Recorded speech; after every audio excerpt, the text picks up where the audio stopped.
Inside the branched boundaries of the piewood forest, there lived a carpenter bee named Mulehead. He was very stubborn and believed he could not fly. So one day, when he spied an enormous mango high in a tree,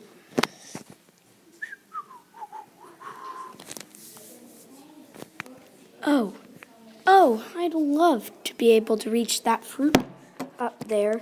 Plus, Beetlebot and Volto look like they're really enjoying it. Oh, hey, Mulehead.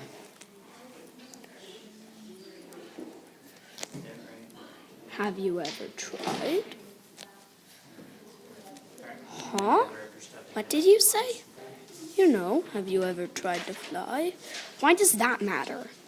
Because if you haven't, you can't say you know. I do know. Then prove it by trying. Bzzz. I can fly well. What do you expect? He's always right. Come on out, Mulehead. Unless you don't want any fruit. And the moral of this story is, you don't know if you don't try.